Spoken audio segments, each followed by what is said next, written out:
은혜로운 찬양 하나님의 기뻐 받으신 줄 믿습니다. 3.1절 앞에 놓고 주일을 맞았습니다. 여러분, 이 나라 이 민족을 위해서 끊임없이 기도하시고, 또한 여러분이 이 나라의 백성으로서 가장 아름다운 모습을 잃지 않는 그런 믿음의 좋은 삶이 될 수 있기를 주의 이름으로 축원을 드립니다. 여러분, 사람을 이야기할 때 사람들은 이 자연의 모습을 통해서도 사람을 비교를 합니다. 특별히 이 산을 놓고서 사람을 비교하는데,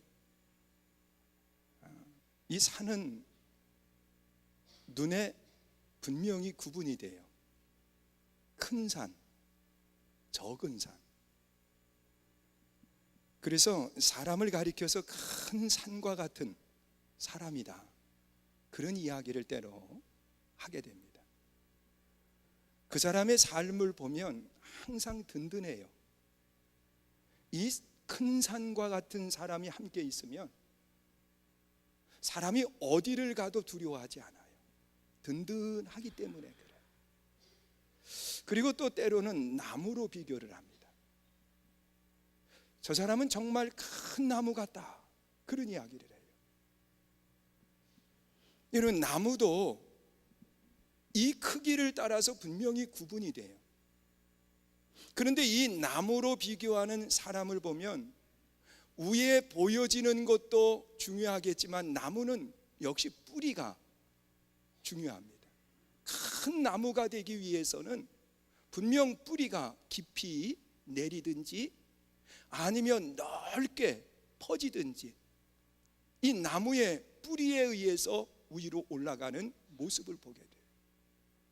그래서 사람도 이 큰 나무처럼 뿌리가 깊이 내린 사람, 그래서 어떤 환경과 상황 속에서도 전혀 동요되지 않는, 움직이지 않는 그런 사람을 이 큰 나무와 같다, 그렇게 이야기를 해요. 또 때로는 사람을 그릇에 비교를 합니다. 이 그릇도 큰 그릇이 있는가 하면 적은 그릇이 있습니다. 물론 그릇은 어디에든지 적은 그릇, 큰 그릇 다 쓰여지겠지만은 이 사람을 큰 그릇에 비교할 때는 사람이 통이 크면 큰 그릇이라고 그렇게 이야기해요. 여러분, 시시하게 그 조그마한 것 가지고 다투고 분내고 이런 모습을 가지면 그 사람을 큰 그릇이라고 말하지 않아요. 여러분, 큰 그릇은 사람이 통이 커요. 그래서 뭘 하나 해도 시원시원스럽게 그렇게 한다는 거예요. 나는 여러분들이 정말 큰 산처럼 든든한 분들, 아멘도 안 하잖아요. 큰 산처럼 든든한 분들, 그리고 또한 큰 나무처럼 어떤 그러한 환경에서도 흔들리지 않는 그런 아름다운 신앙의 사람, 그리고 또한 큰 그릇처럼 시원스럽고 통도 큰 그런 믿음의 좋은 일꾼이 되시기를 주의 이름으로 축원합니다. 오늘 이 본문에 나타나 있는 말씀을 보면 참 시대 속에 멋진 한 사람이 있습니다. 그 사람이 누구냐고 하면 예수님보다 6개월 먼저 태어났어요. 그리고 그 예수님보다 6개월 먼저 활동을 해요. 물론 그가 많은 세월 속에 활동을 하지만 성경에 나타나 있는 말씀을 보면 그러면서도 짧게 그 인생을 마치는데 31살에 하나님의 부르심을 받습니다. 그런데 이 짧은 세월을 살아간 요한이라고 하는 사람이 한날은 감옥에 갇혀 있을 때 그 요한이 제자를 부르고 그들에게 예수님에 가서 이렇게 질문을 하라는 겁니다.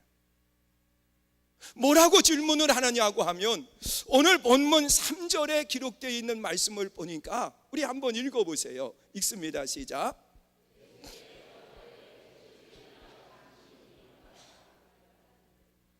자, 여기 보면 예수께 여짜오되 오실 그분이 당신입니까?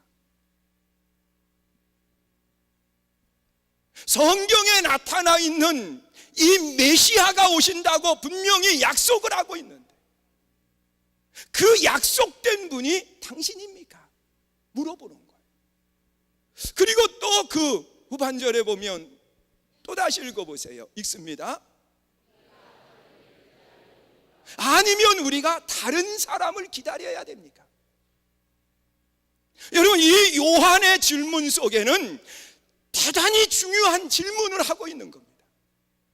요한이 지금까지 자기의 삶을 다 들여서 무엇을 위해서 예비했느냐? 오실 메시아 예수님의 오시는 그 길을 평탄케 하기 위해서, 그 길을 예비하기 위해서 자기의 생명까지 바치면서 했던 일이에요. 그런데 예수님의 답변에 의해서 그 일이 헛된 것이 될 수도 있고 아니면 그 일이 가장 가치 있고 귀한 일이 될 수도 있다는 거예요.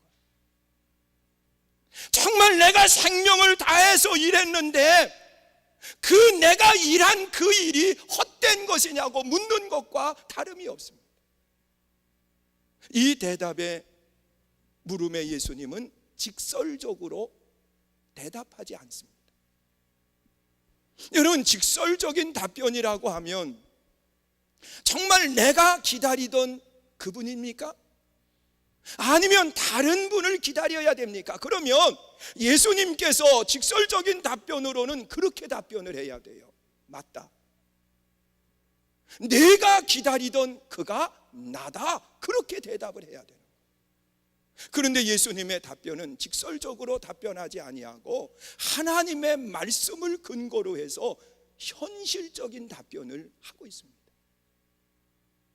그것이 뭐냐고 하면 이사야 35장 5절 말씀에 보면 앞으로 오실 메시아가 어떤 분인가라고 하는 것을 이야기합니다. 우리 한번 보세요. 읽습니다. 시작.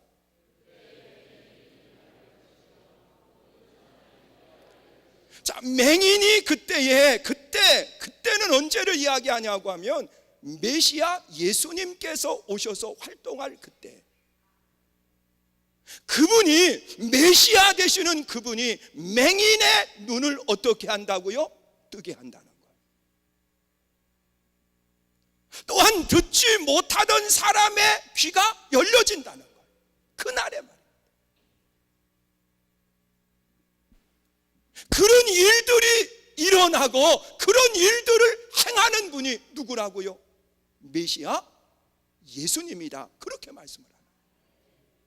그런데 그런 일들이 그냥 귀로만 듣던 그 일이 이제 사실로 나타나게 되는데 오늘 본문 5절 말씀을 우리 한번 또 보세요. 5절 읽습니다. 시작.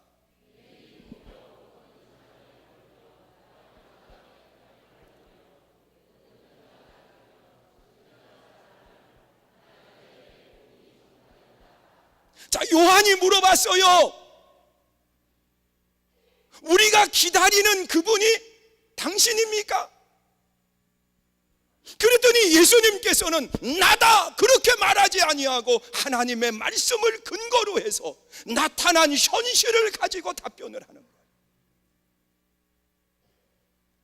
장차 오실 메시아 이사야 선지자를 통해서 예언을 하셨는데 그분이 누구냐고 하면 보지 못하는 사람의 눈을 뜨게 하고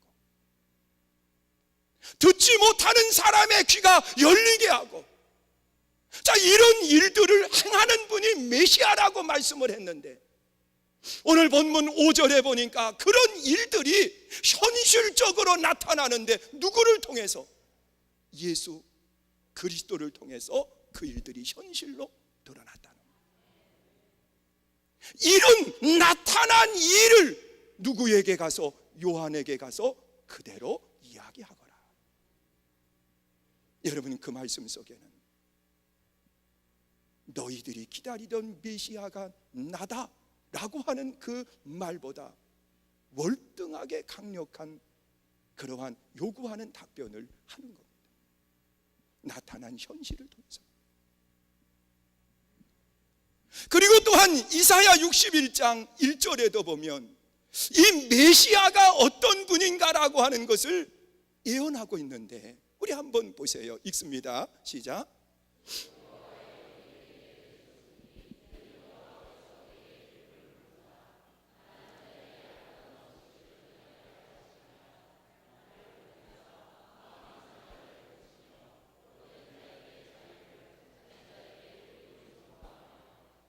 자, 이분이 누구요?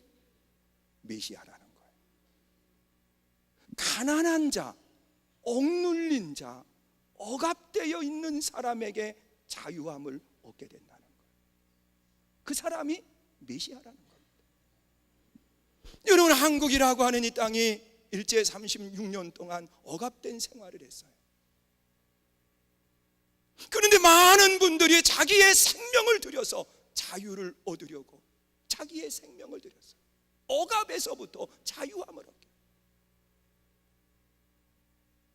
그런데 메시아 되시는 예수님이 이 땅에 오실 때에 가난한 자들에게 복음이 전파되고 억눌린 자, 압박되어 있는 그 사람들에게 자유함을 얻게 된다라고 이야기하는데, 오늘 본문 속에 또다시 5절 말씀을 우리가 상고해 보면 그 하반절에 우리 한번 다시 보세요. 자, 읽습니다. 시작. 못 듣는 자가 들으며 죽은 자가 살아나며 가난한 자에게 복음이 전파된다. 믿으십니까? 너 요한에게 가서 이렇게 전하라. 뭐라고 전하느냐고 하면, 지금 가난한 자가 복음을 듣고 있다. 억눌린 사람에게 자유함을 얻는 그러한 아름다운 모습의 역사가 지금 일어나고 있다는 거예요. 눈으로 본 그것은, 현실에 나타난 그것을 누구에게 전하라고요? 요한에게 가서 전하라. 여러분, 오늘 우리가 신앙생활을 합니다. 예수 그리스도가 나 위하여 십자가 위에서 물과 피를 쏟으시고 그리고 내 모든 죄를 담당해 주셨다는 거예요. 그러면서 하시는 말씀이, 이 사실을 믿기만 하면 죄 있지만 죄 없다고 인정해 주시겠다는 거예요. 우리가 이 사실을 믿으면서 때로는 내 시간을 드려요, 때로는 내 물질을 드려요, 때로는 내 생명까지 드리는데, 그 믿음이 헛된 믿음이라고 생각해 보세요. 얼마나 참혹한 모습이에요. 얼마나 비참한 모습이에요. 우리가 이렇게 시간까지 들이면서, 오늘도 보니까는요, 많은 분들이 다른 데 가 계세요. 황금 연휴라 그러더라고요. 지난 토요일, 오늘, 내일 하루 빠지면 그 다음 날. 그래서 이 황금 연휴라 교회들이 많이 빌 거라고 그랬는데, 그러니까 보여야 될 얼굴들이 안 보여요. 근데 감사한 건 안 보이는 분들 때문이 아니라 오늘 보이는 여러분들 때문에 감사한 거예요. 할렐루야. 여러분 생각해 보세요. 예수님께서 지금 답변을 하는데 나타난 현실을 가지고 답변을 하는 거예요. 이 말을 들었을 때에 요한은 감옥 속에 갇혀 있어요. 요한은 언제 죽을지도 몰라요. 요한은 그 삶이 자유를 얻을 수 있는 것도 아니라는 거예요. 그런데 감옥 속에 그 예수님이 하신 말씀을 들으면서 그의 마음속에 한없는 기쁨을 가졌을 거예요. 왜냐고 하면 내가 생명 들여서 한 일이 헛되지 않은 것이라고 하는 것을 보았기 때문에 그런 거예요. 믿으십니까?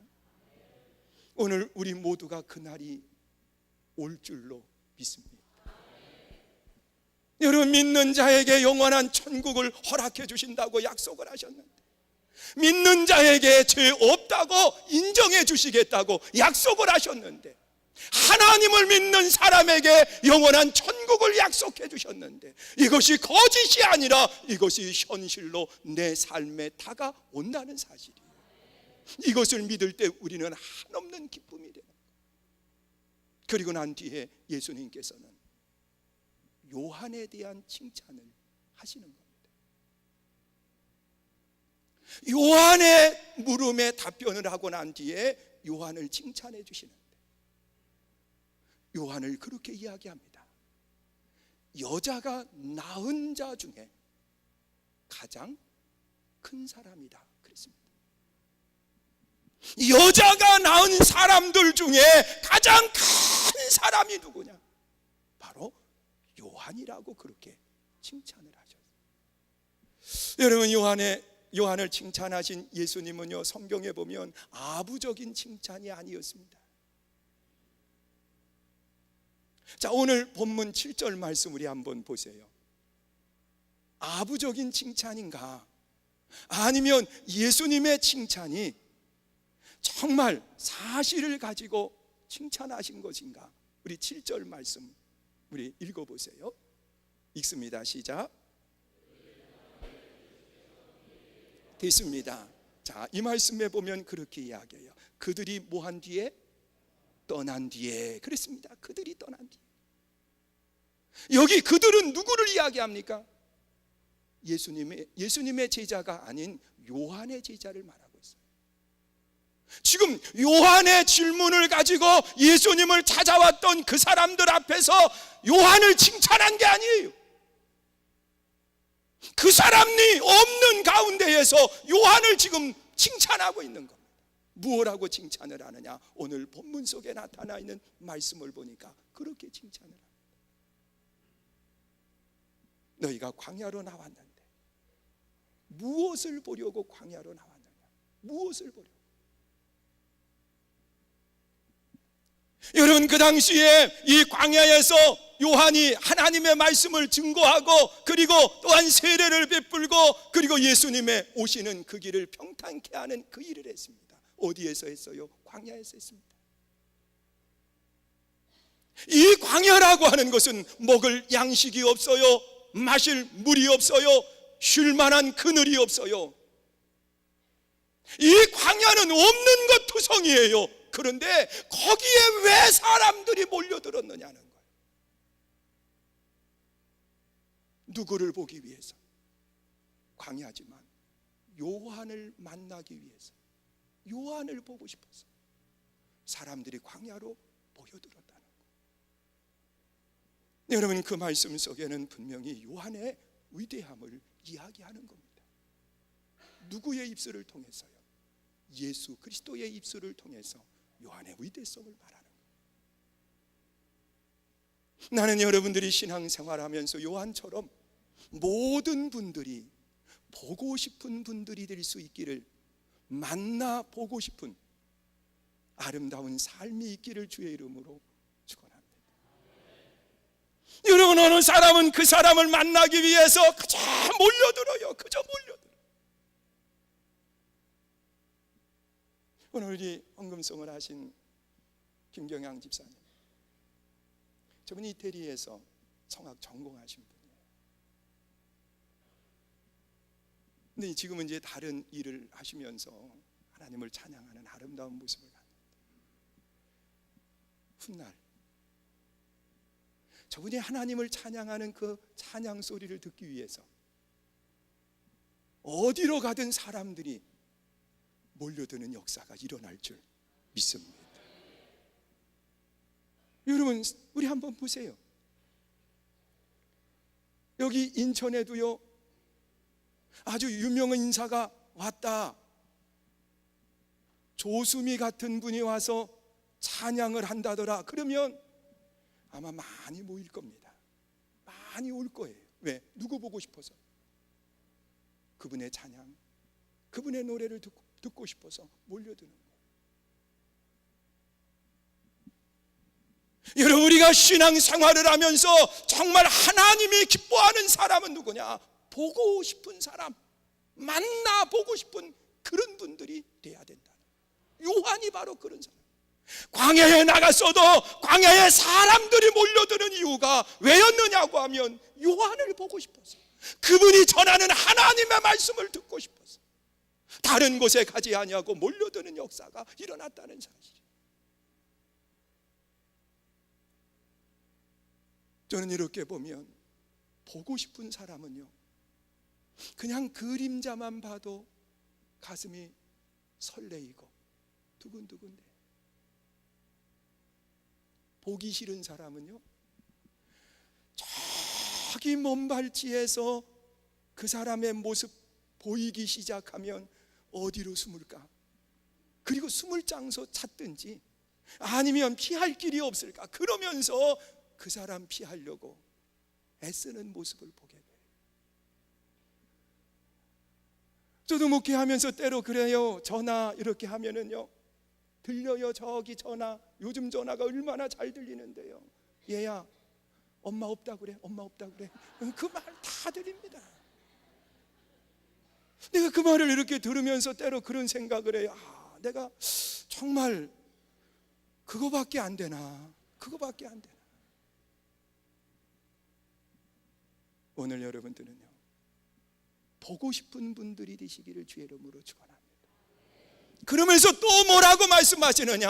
너희가 광야를 누구를 보기 원해서 왔느냐? 흔들리는 갈대더냐? 그렇습니다. 흔들리는 갈대더.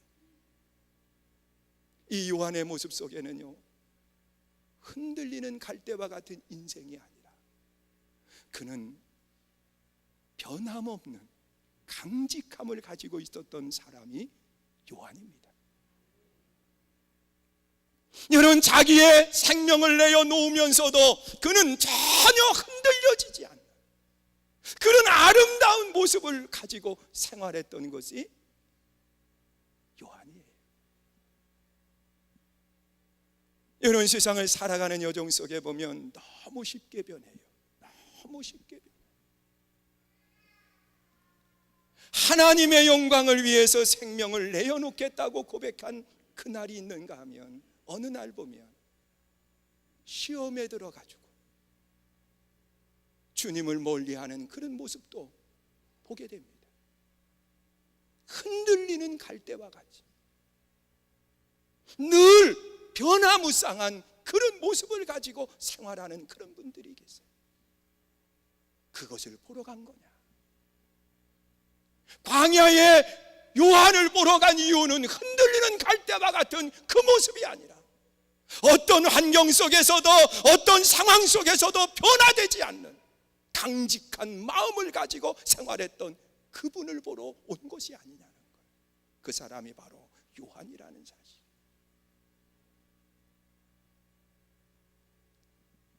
그러면서 또한 예수님께서 뭐라고 이야기합니까? 요한은 선지자보다도 뭐한 사람이고 큰 사람이다 그랬습니다. 여러분, 선지자는 먼저 알고 그것을 전하는 사람이 선지자입니다. 여러분, 구약의 선지자는 예수 그리스도의 오심을 미리 전했던 사람들이에요. 그런데 이 선지자보다도 누가? 요한이 큰 사람이라고 그랬어요. 왜 크다고 이야기했을까? 선지자들은 오실 메시아에 대해서 전했지만 요한은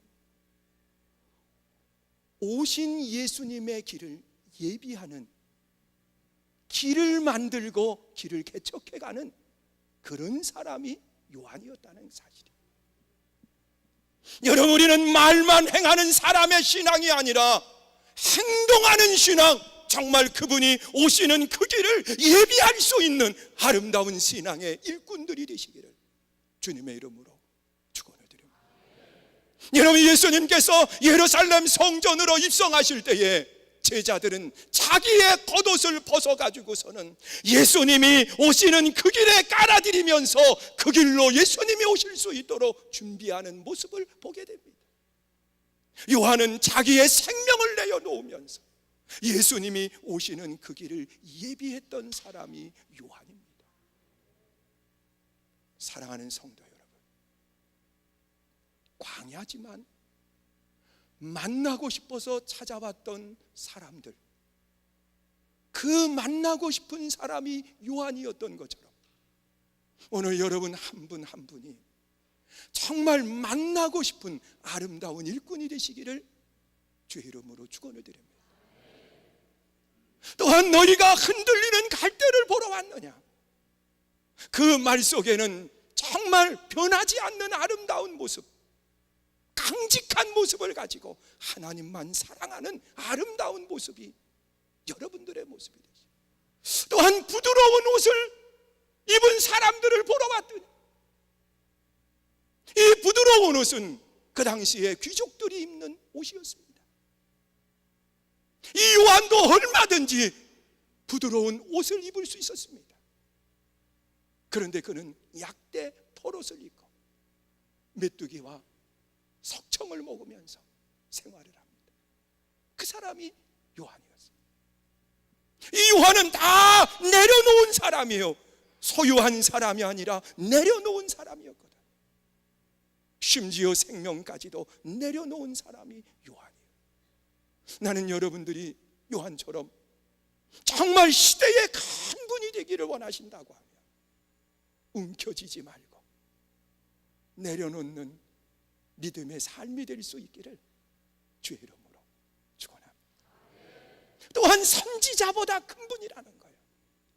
우리가 말로만 전하는 사람들이 아니라 행동으로 보이는 일꾼들, 그 사람이 하나님이 보실 때에 큰 사람의 조건입니다.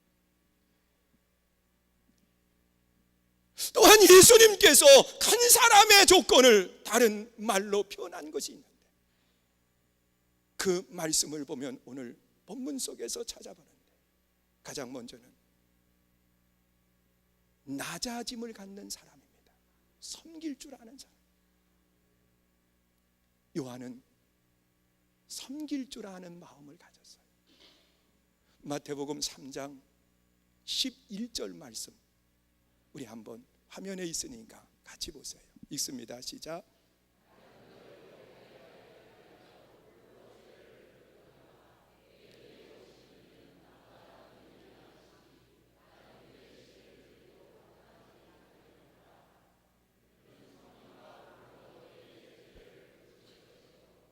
여러분, 이런 말을 아무나 할 수 있는 건 아닙니다. 나는 지금 물로 세례를 준다는 거예요. 그러나 내 뒤에 오시는 그분 예수님은요, 성령과 불로 세례를 준다는 거예요. 나는 그분의 신을 드는 것조차도 나는 감당할 수 없는 나약한 사람이라고 이야기해요. 여러분, 사실 예수님보다 요한이 위요 아래요? 위입니다. 지금 예수님의 제자들은 없지만 요한을 따르는 제자들이 많았어요. 그 중에 정말 좋은 제자들도 있었습니다. 나중에 예수님께 보내드렸지만은 야고보가 그 안드레, 베드로의 형제 안드레가 요한의 제자였어요. 또한 세례 요한이 아닌 요한, 예수님의 제자 요한, 그도 세례 요한의 제자였습니다. 이런 좋은 제자들을 두고 있었던 요한이 예수님에 대해서 그렇게 이야기하는 거예요. 나는 물로 세례를 주지만 그분은 성령과 불로 세례를 준다. 나는 그분의 신들매를 풀고 매는 것조차 감당할 수 없다. 그러면서 예수님을 최고로 높이는 그런 모습을 찾아보게 됩니다. 여러분, 오늘 큰 사람은 누구냐? 낮아진 사람이요. 믿으세요? 나는 여러분들이 신앙생활을 하면서 정말 섬길 줄 아는 그런 믿음의 좋은 일꾼들이 되시기를 축원합니다. 또한 예수님께서 칭찬하신 요한은 어떤 사람이었느냐? 마태복음 3장 4절 말씀에 보면 그렇게 이야기해요. 우리 한번 읽어보세요. 읽습니다. 시작.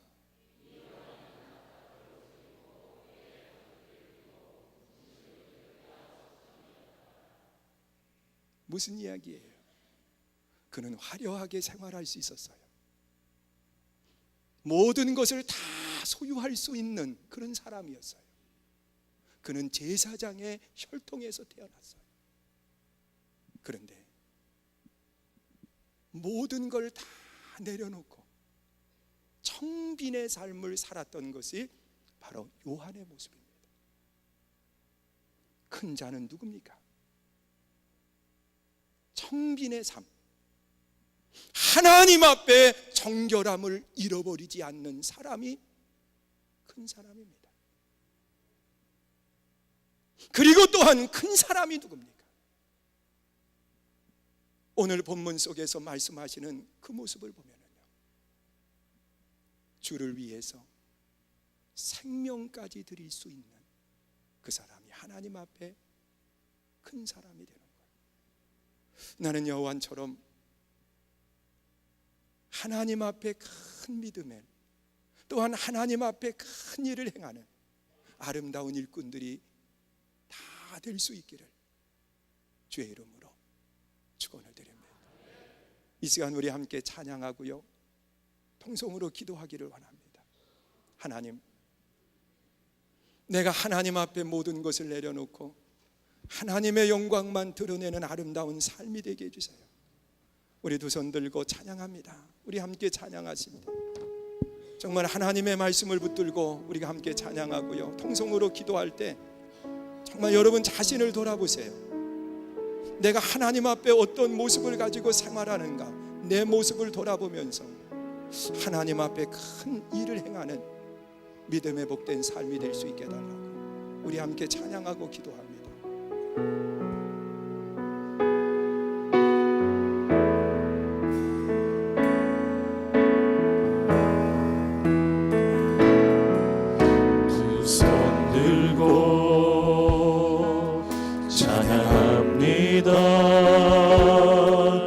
다시 오실 왕 여호와께 오직 주만이 나를 다스리리. 두 손 들고 찬양합니다.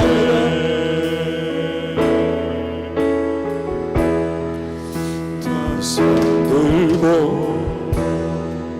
찬양합니다. 다시 오실 왕 여호와께 오직 주만이 나를 다스리는. 나 주님만을 섬기리. 나 주님만을 섬기리.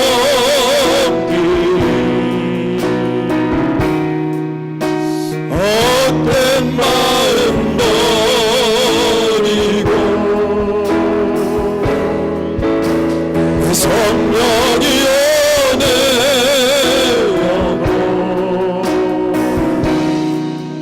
은혜로 충만하게 하소서. 주님 앞에 내 생명 드리니. 우리 주여 삼창하고 기도합니다. 주여